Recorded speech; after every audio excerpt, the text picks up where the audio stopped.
अब हम बात करेंगे दूसरी जो एक्स लिंक्ड डिजीज़ है उसके बारे में, और वो है कलर ब्लाइंडनेस। कलर ब्लाइंडनेस जो है वो तब होती है जब एक इंसान को रंगों में फ़र्क जो है वो नज़र ना आए और उसको ऐसा नज़र आता है जैसे ब्लैक एंड वाइट होता है। लेकिन दुनिया में कुछ जो इंसानों की अगर हम बात करें तो कुछ ऐसे लोग हैं जो कि 3 कलर्स में जो है वो फ़र्क नहीं देख सकते। जो रेटिना होती है वो आँख की सबसे अंदर वाली लेयर होती है, ये सेंसिटिव लेयर होती है, इसमें कोन्स पाई जाती हैं।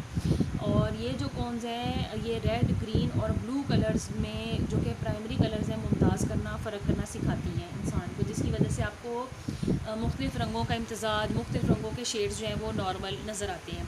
Each type of cone has a specific light absorbing proteins called opsins. हर जो कॉन सेल है, जितनी भी उसकी किस्में हैं, उनमें लाइट को जज्ब करने वाली मखसूस प्रोटीन्स होती हैं और इन प्रोटीन्स का नाम ऑप्सिन्स हैं। तो gene for red and green options are on X chromosome. तो सुर्ख और ग्रीन रंग को देखने के लिए जो ऑप्शंस पैदा करनी है उनका जो जीन है वो एक्स क्रोमोसोम पर है। While the gene for blue option is present on autosome number 7। जबकि ब्लू रंग को देखने के लिए जो प्रोटीन्स पैदा करनी है, ऑप्शंस पैदा करनी है, उनका जो जीन है वो क्रोमोसोम नंबर 7 पर है, जो कि एक्स और वाई क्रोमोसोम नहीं है। Mutation in option gene causes 3 types of colour blindness. अगर इन जीन्स में से किसी में म्यूटेशन हो जाए तो कलर ब्लाइंडनेस जो है वो किसी इंसान में पैदा हो जाती है। A dichromat can perceive 2 primary colors but is unable to perceive the one whose options are missing due to mutation. तो एक डाइक्रोमेट जो है हम उसे कहेंगे जो कि 2 प्राइमरी कलर्स में मुमताज़ ना कर सके, फ़र्क ना कर सके, और उसमें ऑप्शंस जो हैं वो ना पैदा हो रही हों क्योंकि उसमें म्यूटेशन हो गई है। तो प्रोटानोपिया जो है वो रेड कलर ब्लाइंडनेस है, ड्यूट्रानोपिया जो है वो ग्रीन कलर ब्लाइंडनेस है, और ट्राइटानोपिया जो है वो ब्लू ब्लाइंडनेस है। तो इन तीनों कलर में से जो भी कलर ब्लाइंडनेस एक इंसान में है उसे वो कलर, उसके शेड नज़र नहीं आएंगे, और उसको हम इन 3 में से कलर ब्लाइंडनेस के मुताबिक जो है वो नाम दे देंगे, प्रोटानोपिया, ट्राइटानोपिया या deuteranopia. Some people can detect red and green light but with altered perception of the relative shades of these colours. कुछ जो लोग हैं वो रेड और ग्रीन कलर देख सकते हैं, लेकिन उसके कुछ मखसूस शेड्स के मुताबिक जो है उनको थोड़ा सा महसूस होता है। They have abnormal but still partially functional options. उनमें जो ऑप्शंस प्रोटीन्स पैदा होती हैं वो नॉर्मल नहीं बनती, लेकिन वो थोड़ा बहुत फंक्शन परफॉर्म करती हैं, इसलिए इनको कुछ थोड़े से शेड्स उनके समझ में आते हैं। They are protanomalous and deuteranomalous for red and green weakness. अब क्योंकि उनमें मुकम्मल कलर ब्लाइंडनेस नहीं है बल्कि थोड़े से शेड्स का फ़र्क पता चल रहा है, इसलिए हम उनको नाम दे देते हैं protanomalous and deuteranomalous. A monochromat can perceive one colour. जो मोनोक्रोमैट है वो सिर्फ एक ही कलर जो है वो देख सकता है। मोनोक्रोमेसी इज़ ट्रू कलर ब्लाइंडनेस। ये ट्रू कलर ब्लाइंडनेस इसलिए क्योंकि इसमें कोई भी रंग जो है वो नज़र नहीं आएगा। So blue cone monochromacy is an X linked recessive trait in which both red and green cones cells are absent. तो ये एक्स लिंक्ड रिसेसिव ट्रेट है जिसमें रेड और ग्रीन कोन्स जो हैं पैदा करने वाले, ऑप्शंस पैदा करने वाले सेल्स जो हैं वो सिरे से नहीं होते। That is why it is also called as red and green colour blindness. इसलिए ये कहलाती है red and green colour blindness. तो ऐसे इंसान को रेड कलर और ग्रीन कलर सिरे से ही नज़र नहीं आएगा। ये भी कॉमन हेरिडिटी डिजीज़ है, रेयर है, और क्योंकि ये सेक्स लिंक्ड रिसेसिव ट्रेट है तो ये भी मैटरनल ग्रैंड फादर जो है अगर कलर ब्लाइंड है तो उसके थ्रू उसके ग्रैंड सन को मिल जाएगा, और उसकी बेटी जो होगी वो करियर होगी। It never passes direct from father to son. ये फादर टू सन कभी भी नहीं जाता क्योंकि एक्स क्रोमोसोम दादा से बेटी को मिलेगा, बेटी वो एक्स क्रोमोसोम अपने बेटे को देगी, एक्स क्रोमोसोम जो है वो माँ से ही बेटे को मिल सकता है। तो इस वजह से कुछ जो एक्स लिंक्ड डिजीज़ होती हैं वो मेल्स में ज़्यादा पाई जाती हैं और वो फीमेल्स में कम पाई जाती हैं। अब एक येलो बॉक्स के अंदर एक छोटे से सिंड्रोम के बारे में बात की गई है। इसके बारे में आपको पेपर में 2 नंबर का सवाल पूछा जा सकता है, टेस्टिकुलर फेमिनाइजेशन सिंड्रोम। ये भी रेयर है, कम दुनिया में पाई जाती है, एक्स लिंक्ड रिसेसिव ट्रेट है, यानी इसकी वजह से जो जीन इन्वॉल्व हुआ है वो भी रिसेसिव है, एक्स लिंक्ड है।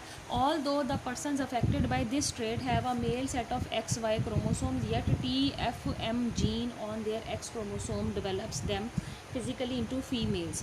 तो इसमें जो पर्सन्स अफेक्टेड होते हैं जिनमें ये ट्रेट पाई जाती है उनमें एक्स वाई क्रोमोसोम होता है और वो मेल की तरह ही होते हैं, लेकिन एक gene TFM gene x chromosome पर पाया जाता है जो कि उनको फ़ीमेल में डेवलप करवा देता है। तो इनमें ब्रेस्ट फॉर्मेशन हो जाती है, फ़ीमेल्स की तरह जेनिटेलिया जो है वो बन जाती हैं, एक्सटर्नल जेनिटेलिया, वजाइना भी होती है लेकिन ये आगे जाके बंद हो जाती है, और यूट्रस नहीं होती है। तो इनमें जो टेस्टिस हैं वो होने के बावजूद डीजेनरेटेड रह जाती हैं और वो काम नहीं सरंजाम देती। Such individuals are happily married as females but are sterile. ऐसी जो ऑर्गेनिजम्स हैं वो बज़ाहिर तो फ़ीमेल नज़र आते हैं, उनकी शादियां भी हो जाती हैं क्योंकि इंटरनली ये चीज़ किसी सर्जरी के थ्रू ही पता चल सकती है, तो उनकी शादियां भी हो जाती हैं लेकिन वो बांझ होती हैं, वो रिप्रोड्यूस नहीं कर सकते। So it is an androgen insensitivity syndrome. लिहाजा ये वो सिंड्रोम है जिसमें एंड्रोजन्स जो हैं, मेल सेक्स हार्मोन जो हैं वो काम नहीं कर पाते और वो सेकेंडरी सेक्सुअल करैक्टरिस्टिक्स मेल में नहीं पैदा कर पाते। उसके बजाय जो ये जीन है ये फ़ीमेल वाले करैक्टरिस्टिक्स उनमें पैदा करवा देता है। So male sex hormone testosterone has no effect on them. यही वजह है कि उनमें जो मेल्स का सेक्स हार्मोन है टेस्टोस्टेरोन वो कोई काम सरंजाम नहीं देता। अब हमने बात करनी है एक्स लिंक डोमिनेंट इनहेरिटेंस की। अब ये वो इनहेरिटेंस के पैटर्न है जो कि डोमिनेंट जीन की वजह से होंगे और ये एक्स क्रोमोसोम पर पाए जाएंगे। ज़ाहिरी बात है कि फिर ये जो हैं ये जल्दी जल्दी और ज़्यादा अफेक्ट करेंगे किसी एक फैमिली के दौरान। तो यहाँ पर आप देख सकते हैं कि कैपिटल D से मुतासिर जो है जीन से मुतासिर बीमारी जो है वो पैदा हो गई है एक मेल में, जिनको हमने रेड कर दिया है और जीन को हमने कैपिटल D शो भी कर दिया, और उनकी शादी एक नॉर्मल फीमेल से हुई है जिनमें स्मॉल d नॉर्मल जीन मौजूद है जो कि रिसेसिव है। तो आप देख सकते हैं कि उनकी जो बेटी है वो अफेक्टेड है क्योंकि उसको एक एक्स क्रोमोसोम जो वालिद से मिलेगा वो बीमारी पैदा करने वाला है। कैपिटल D डोमिनेंट है, स्मॉल d रिसेसिव है, तो ये जो डॉटर है ये डिजीज़्ड हो जाएगी। इसकी शादी होती है एक नॉर्मल मर्द के साथ, तो आगे से उनके 4 बच्चे पैदा होते हैं जिनमें 2 बेटे और 2 बेटियां। तो क्योंकि एक एक्स क्रोमोसोम पर कैपिटल D है और एक्स क्रोमोसोम फीमेल जो है वो अपने हर बच्चे को देती है, चाहे वो मेल है चाहे वो फीमेल है। तो आप देख सकते हैं कि यहाँ पर जो एक्स क्रोमोसोम है वो उन्होंने सेंटर में जो अपनी बेटी को दिया है एक्स कैपिटल D और फादर से उसको एक्स स्मॉल d मिला है, तो ये जो है वो डिजीज़्ड है बेटी। और एक बेटे को वो एक्स क्रोमोसोम दे रही हैं तो एक्स कैपिटल D Y है, तो ये बेटा जो है ये भी डिजीज़्ड है। उसके बाद एक एक्स क्रोमोसोम जो है वो इनका क्योंकि नॉर्मल वाला भी है, तो एक्स स्मॉल d वो जब इन्होंने अपने बेटे को आगे दिया है तो ये बेटा नॉर्मल है और एक बेटी जो है वो नॉर्मल है। क्योंकि ये हेट्रोजाइगस हैं तो इनके आधे बच्चे डिजीज़्ड हैं और आधे बच्चे नॉर्मल हैं। अगर इनका दूसरे एक्स क्रोमोसोम पर भी कैपिटल D होता तो इनके सारे बच्चे जो हैं वो डिजीज़्ड होते। और यहाँ पर आप देख सकते हैं कि यहाँ हमने की भी बनाई है। अब हम इसके टेक्स्ट के बारे में बात कर लेते हैं। एक्स लिंक डोमिनेंट इनहेरिटेंस जो है वो एक्स लिंक रिसेसिव ट्रेट से थोड़ा सा फ़र्क बिहेव करती है। It is more common in females than in males. ये फीमेल में ज़्यादा होती है, मेल में कम होती है। और डॉटर्स जो है वो ज़्यादा अफेक्टेड होती हैं एक अफेक्टेड फादर के मुकाबले में। All daughters of an affected father but none of his sons are affected. तो डॉटर्स जो हैं वो अफेक्टेड ज़्यादा होती हैं क्योंकि एक्स क्रोमोसोम जो है वो बेटियों को माँ और बाप दोनों से मिलता है, लेकिन बेटे जो हैं वो कम अफेक्टेड होते हैं। So any heterozygous affected mother will pass this trait equally to half of her son and half of her daughters. तो मैंने जैसे आपको अभी बताया कि अगर एक अफेक्टेड फ़ीमेल है तो वो ये बीमारी आधे अपने मेल बच्चों में और फीमेल बच्चों में मुंतकिल करेगी और आधे उसके मेल और फीमेल बच्चे जो हैं वो नॉर्मल रहेंगे। It is a rare heredity disease. ये एक रेयर यानी कम पाई जाने वाली, दुनिया में कम रिपोर्ट होने वाली हेरिडिटी डिजीज़ है।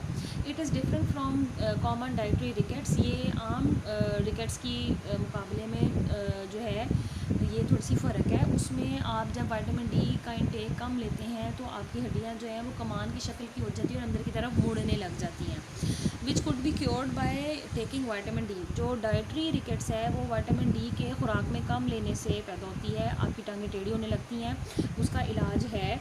और विटामिन D का जो सप्लीमेंट्स हैं विटामिन D जो है वो देकर इस बीमारी से छुटकारा पाया जा सकता है। It does not result from vitamin D deficiency but it causes but its cause is a genetic communication failure at molecular level.